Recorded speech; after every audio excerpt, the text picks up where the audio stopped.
یہ خواب آپ کسی کو نہ بتانا، اپنے خاص بالخصوص اپنے بھائیوں کو نہ بتانا، کہ نہ جانے کہ بھائی آپ کے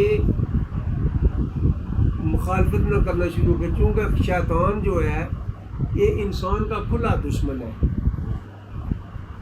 یہ خواب تھا، خواب وہ ہوتا ہے جس کی تعبیر ہو، خواب کا جھوٹ کا الزام نہیں لگایا جا سکتا۔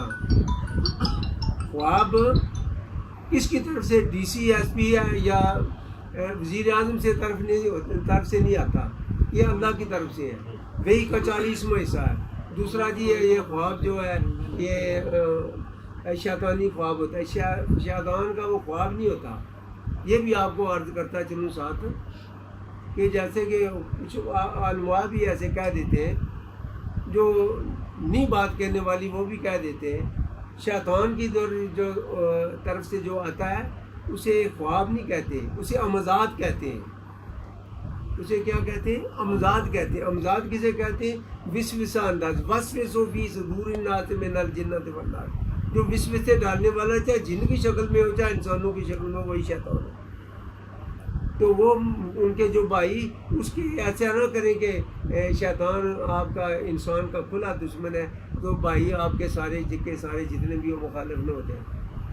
میں نے یہ جو خواب اس کی تعبیر حضرت یعقوب علیہ السلام پہلے سے فرما دی، اس سے پتہ چلا نبی پہلے سے جانتے تھے۔ یہ حضرت یوسف علیہ السلام حضرت ابراہیم خلیل اللہ علیہ السلام کے کیا لگتے تھے بھائی؟ یہ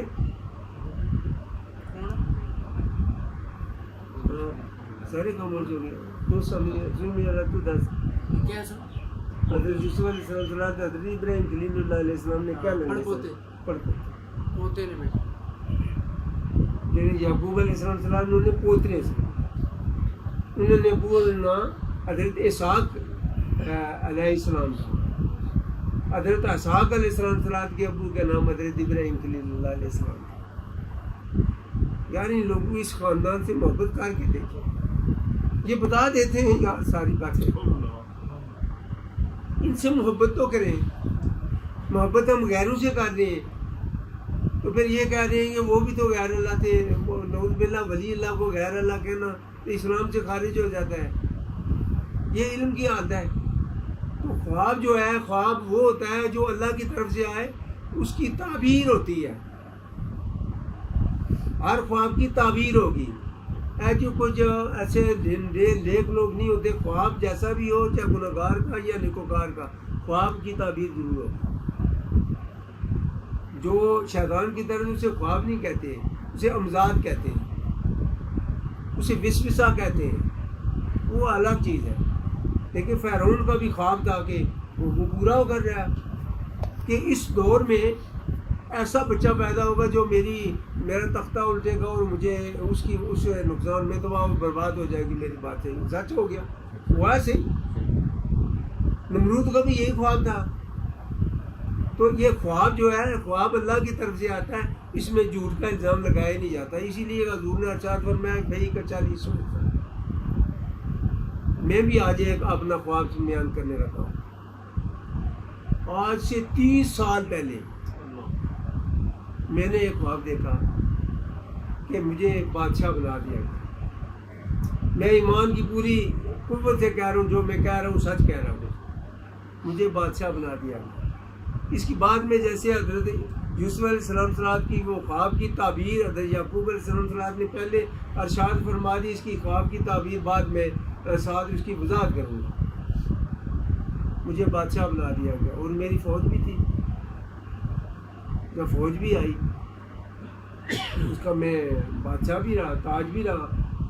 میری فوج جب جنگ لڑتے لڑتے ساری کی ساری فوج مر گئی، ساری کی ساری فوج مر گئی۔ آج سے 30 سال پہلے میں دیکھا کہ حالانکہ یہ کیا، میں اس وقت یہ تھا کہ میں ناکام ترین شخص تو میں ہوں، مجھے جو ملا میں سنبھال نہیں سکا، وہ تو گیا سارے کے سارا۔ 30 سال کے بعد پتہ چلا کہ وہ تو یہ تھی بات، تو اصل حقیقت میں تو یہ تھی۔ خواب کی تعبیر جاننا اللہ تبارک تعالیٰ کی نسبت محبت اور خلوص کے ساتھ اس کی میسر آتی ہے. ویسے خواب کی تعبیر اس کا بظاہر دیکھنا اور اس کی حقیقت کو شناس ہونا یہ جو اللہ والے وہی جانتے ہیں, دوسرے کو آدمی کو نہیں پتہ. خواب ایک ایسی چیز ہے, دو آدمی ایک ہی چارپائی پہ سوئے ہیں, ایک ہی چارپائی پہ سوئے, ایک کو خواب آئے گا دوسرے کو کوئی پتہ نہیں اس کو کیا خواب آیا. اور خواب ظاہر ہے باطن ہے, باطن خواب تو پھر کہیں کہ جو جس نے دیکھا ہے اس کو کہیں وہ غائب جانتا ہے. یار یہ آئے جو غائب تو اللہ جانتا ہے, جو غائب تو اور کوئی نہیں جانتا, یہ غائب ایک ہے, ایک تو کافر ہو جاتا ہے. تو یار جس کو خواب آیا پھر وہ کافر ہو گیا ہو. وہ غائب کسی دوسرے نے تو نہیں دیکھا, وہ تو اسی نے دیکھا جس کو خدا نے بتایا, جس کو اللہ نے بتایا اسے کو ہے. تو کیا وہی کہے کہ میں نے یہ خواب دیکھا, کیا وہ کافر تو نہیں ہو گیا؟ تو خواب تو غائب ہے, خوشبو تو غائب ہے کہ مجھے گلاب کے پھولوں پتوں پہ جو خوشبو آ رہی ہے پھولوں سی, تو کیا ہے کہ وہ تو مجھے تو نظر نہیں آ رہی, یہ تو غائب کی بات ہے, یہ تو اللہ جانتا ہے. یہ ایسی لوگوں سے بنا کر لوگوں کو گمراہ کرنا یہ بات نہیں ہے. خواب ایک ایسا ایک پیغام ہے الہی, وہ جس کو بھیجے گا اسی کو پتہ ہوگا. دوسرا اسی چارپائی میں سویا ہوا ہوگا, اسے نہیں پتہ کہ اس کو خواب کیا ہے. یہ غائب تھا نا, غائب کسے کہتے ہیں جو نظر میں نہ آئے, غائب کی تاریخ جو نظر میں نہ آئے. میں نے جب یہ دیکھا کہ میری ساری کی ساری فوج مر گئی تو میں اکیلا رہ گیا. اس وقت تو مجھے یہ تکلیف تھی کہ میں اکیلا کیسے رہ گیا ہوں, میرے مات ایسے کیوں ہوا, یہ میری فوج بھی چلی گئی, میرا ساری بادشاہی بھی چلی گئی, یہ ہوا وہ ہوا. 30 سال کے بعد مجھے پتا چلا کہ اس کی خواب کی تعبیر نہیں ہے. بادشاہ جو ہوتا ہے اس کا کوئی دوسرا بھی بادشاہ ہوتا ہے کوئی اس کے ساتھ, بادشاہ آگے ایک ہوتا ہے. جب میں بادشاہ بنایا گیا تو سارے کے سارے میرے بھائی میری مخالفت کرنا شروع کر دیا. جیسے کہ حضرت یوسف علیہ السلام صلاح کے سب سے پہلے بھائیوں نے مخالفت شروع کی, قتل تک بھی, پھر کنویں میں پھینکنا, ایسے ہوا. مجھے بھی بھائی سارے چھوڑ دی, میں 7 بھائیوں کا چھوٹا ویر تھا, بڑا لاڈلا, مجھے بھائیوں نے چھوڑ دیا. جب یہ خواب آیا تو تعبیر اس کی یہ شروع ہوئی, مجھے بھی بھائیوں نے چھوڑ دیا, رشتہ دار عزیز اقربا نے بھی چھوڑ دیا, پھر گویا کہ قوم والوں نے بھی چھوڑ دیا, پھر گویا کہ گھر والے بھی مجھے یہ جانتے سب سارا قصور تک تو نہیں. میں نے کہا باقی میں اکیلا, جیسے بادشاہ اکیلا رہتا ہے, یہ جو کسی کو خواب آیا نا, اگر میں بادشاہ بن کے ان سمجھے کہ ساری فیملی آپ کو چھوڑ جائے, آپ اکیلے رہ جائیں گے. تو جو فوج تھی میری وہ کیا تھی؟ فوج میری خواہشات تھی, وہ دل کے ارمان تھے. میں جو میرے دل میں خواہشات تھی نا وہ ساری فوج تھی, تو ساری کی ساری مری تو اکیلا رہ گیا. جو خواہشات میری ساری مٹ گئی تو میں اکیلا رہ گیا. جب میں اکیلا جنگ لڑنے لگا تو میں نے فتح پا لی. جب میں نے, یہ میرا خواب تھا, میں اکیلا جب تلوار لی محمد رسول اللہ کی شریعت کی تلوار لی تو میں اکیلا جنگ لڑتا رہا تو میں نے فتح پا لی. یا اللہ جو فوج تھی اس وقت تو فوج ساری کی ساری ماری کی تو میں اکیلا رہ گیا. جب میں نے اپنے اس پیارے نبی صلی اللہ علیہ وسلم کی شریعت کی تلوار اٹھائی تو میں خود ہی جنگ لڑنا شروع کیا تو میں نے فتح پا لی. جب میں اکیلا رہ گیا, فوج کیا تھی؟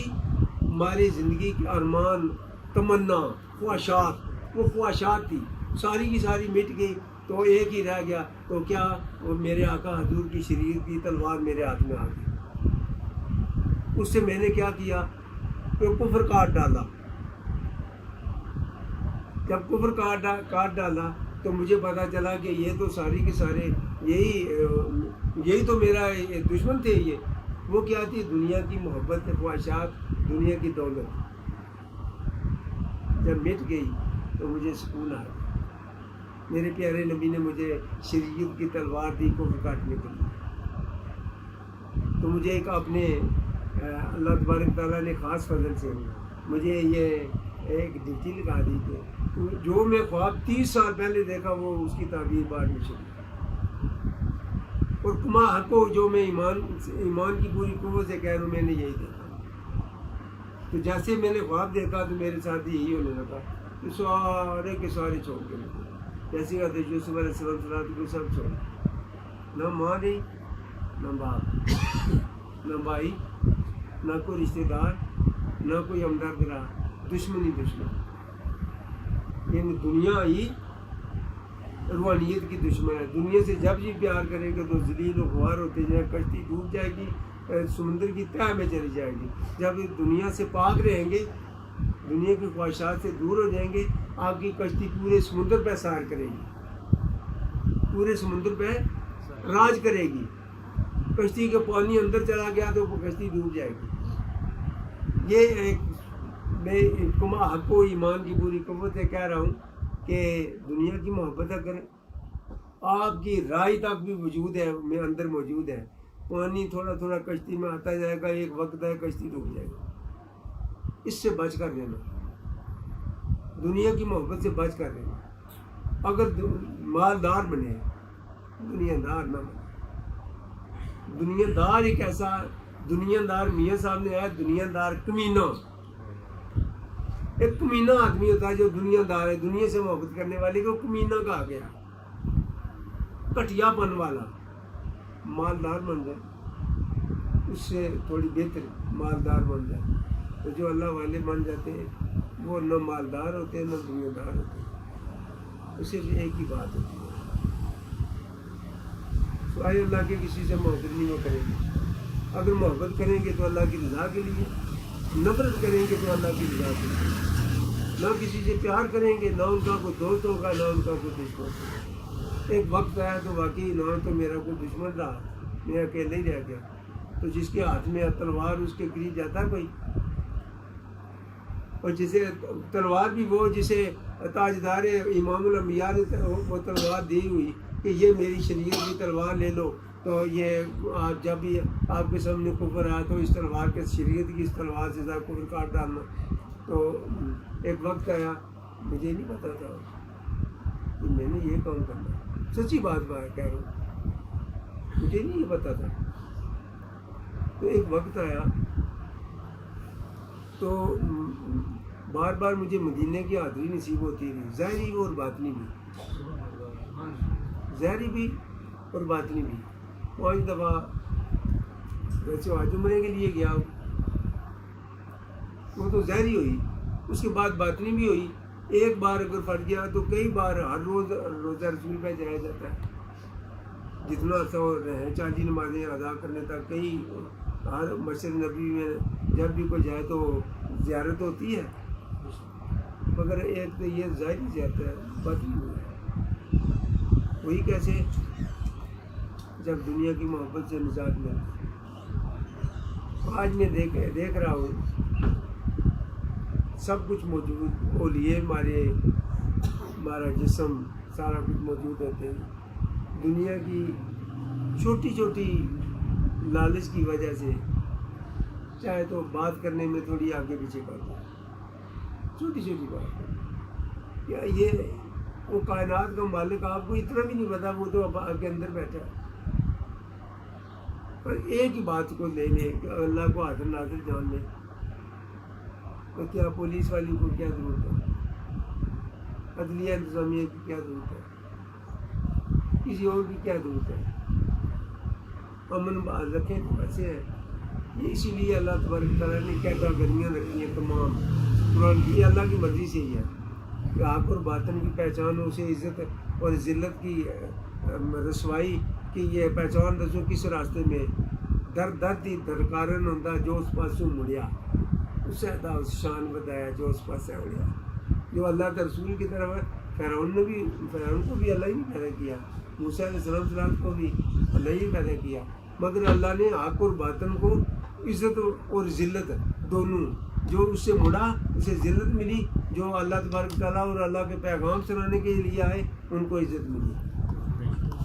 یہ ان کی شان کو بلند کرنے کے لیے اللہ تبارک تعالیٰ نے یہ دونوں دکھا دی کہ کس طرف کو جاتا ہے، بتا دیا ہے کہ اس طرف جائے گا۔ اس کی شان عزت میرے ہاتھ میں ہے، عزت اور ذلت میں کا مالک میں ہوں۔ میں اسے عزت دوں گا. جو میری قانون کی خلاف ورزی کرے گا اور میرے نبیوں کی توہین کرے گا اسے میں ذلت اور رسوائی کے علاوہ اسے کچھ حاصل نہیں ہوگا، نہ اس دنیا میں نہ قیامت میں اسے کچھ حاصل نہیں ہوگا. میرے دوستو، مجھے جو 81 سال عمر 82 سال عمر پورے ہونے تک مجھے جو تجربہ ہوا ہے وہ یہی ہے کہ سب سے بڑا دشمن دنیا کی محبت، سب سے بڑا دشمن دنیا کی محبت. اگر اس سے بار جب بھی میں نماز پڑھتا ہوں تو یہی میں دعا کرتا ہوں، یا پاک پروردگار اس محبت سے مجھے دور کر، اے کائنات کے مالک میری یہی التجا ہے کہ دنیا کی محبت سے مجھے نجات دے.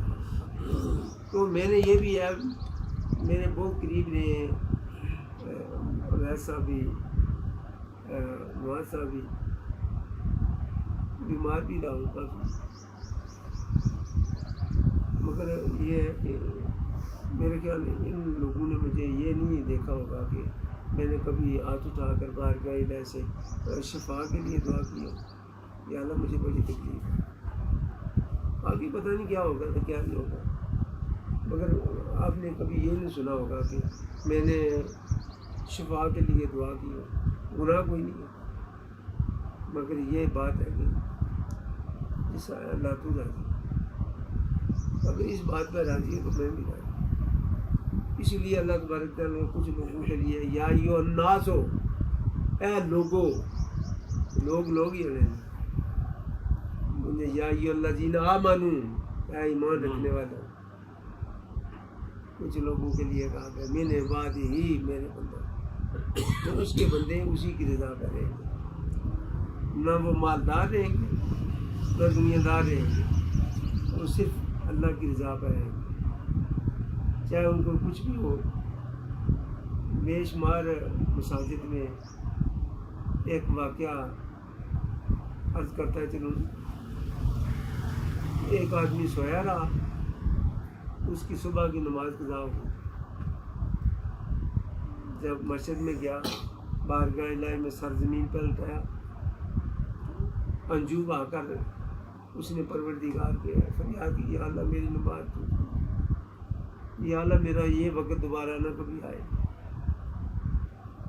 رو کر بارگاہ الہی سے معافی مانگنے لگا. اللہ نے اس کی ایک نماز کے بدلے 70 نماز کا ثواب عطا کر دیا. اللہ کو سامنے جب اس کی محبت میں، اس کے خوف سے، ایمان کی حرارت سے جب کو روتا ہے تو ایک آنسو بھی میلوں کے ساتھ ہے، دوزخ کی آگ چھپے کیا کہتا ہے. دوسرے دن شیطان گیا کہ لالا کیا نماز میں ٹائم ہو گیا اور تو نماز آگے کی بتی بھی لگائی. جب بھی میں نے دیکھا شیطان کی وار نیکوکار بن کر آتا ہے تو گمراہ کرتا ہے. لالا اٹھو نماز میں ٹائم ہو گیا،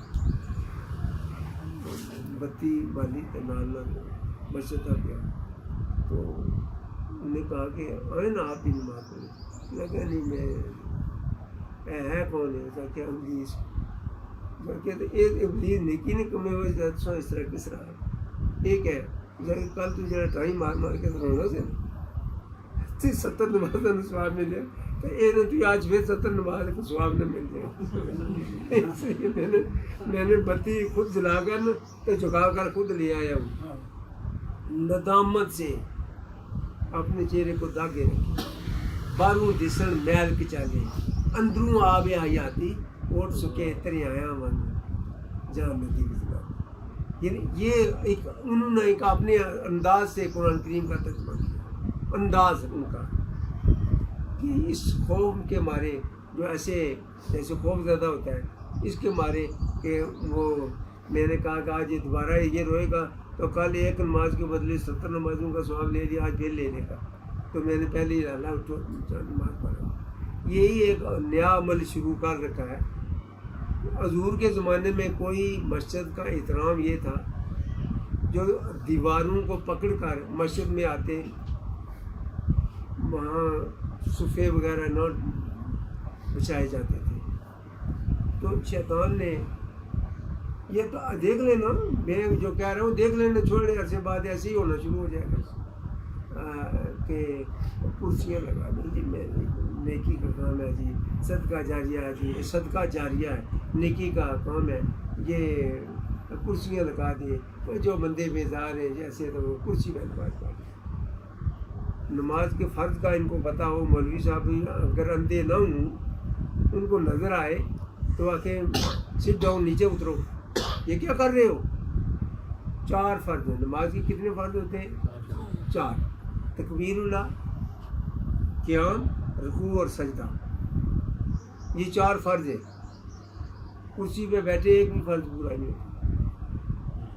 اس سے نیکی نے صلی اللہ نے راج نے قرض کو کرسیاں لا دیں مسجد میں. ایک وقت آئے گا صبح لگا دیں گے مسجد میں تو تاکہ نماز سے محروم ہو جائے. نیک بنے، ہمیں نیک آدمی ہیں جی، چلو ہمیں لوگوں کی ایسے بھی ایسا مدد کرنے رہنے ہیں تو چلو مسجد میں نمازیاں نہیں ایسا خدمت کرنے والے، کرسیاں لا دی. ایسے ایسے خوبصورت گبرو میرے سامنے آ کے، ایسے ایسے خوبصورت گبرو دیکھا 4 بھائی جن کی منہ سے میں بڑا ہوں، وہ کرسیوں میں بیٹھے نماز پڑھتے. نماز میں کرسی پہ بیٹھے قیام ہوگا اور رکوع ہوگا. سجدہ تو پیشانی کو زمین پہ لگانے سے ہوگا، پہلے ناک لگائیں پھر پیشانی لگائیں، وہ ہوگی. اگر وہ نہیں ہوگی تو نیک ہونا جی ایسا اللہ نہیں ضرورت ہے. اور کرسیاں لگا، شیطان جب بھی وار کرے گا یہ کرے گا، نیک بن کر جائے گا. یہ ہم جی ایسے ہے جیسے نمرود کے پاس گیا لوٹھی کے بعد. نمرود نے کہا کہ میں تو بڑی پریشان میں ہوں، بڑا پریشان لگا. کیا کہ میلوں کے ساتھ پہ میں نے یہ آگ کو جلایا تو وہ تو نزدیک ہی نہیں جانے دیتی. تو حضرت ابراہیم علیہ السلام کو اس آگ میں ڈالے کون؟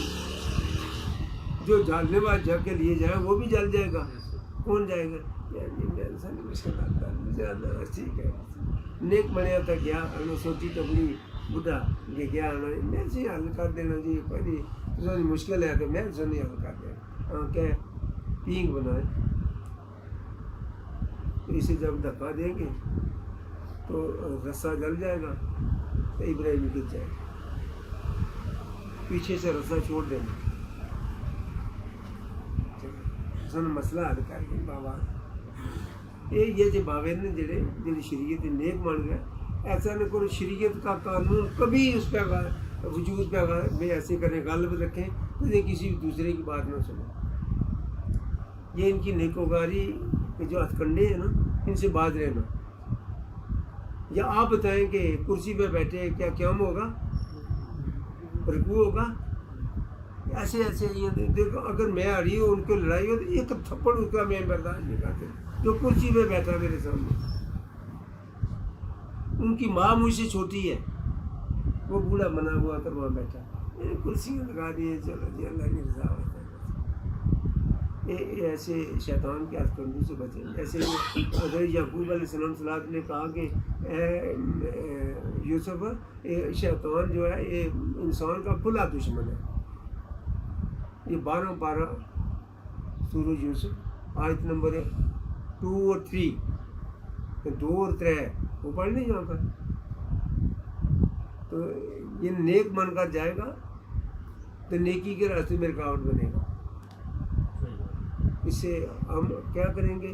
قانون شریعت کا کیا کر رکھنا. یہ جو جی یہ معرفت کی باتیں ہیں، معرفت کی باتیں، یہ جو ان کی باتیں ہیں تو معرفت کی باتیں چھوڑے. معرفت کو تو سب باتوں کو پہلے شریعت کو پکڑیں، اس کے بعد معرفت بھی آپ کے پیچھے، حقیقت بھی آپ کے پیچھے، کہ سب کچھ آپ کو ملے گا. جب تک تابع رسول نہ ہوں گے.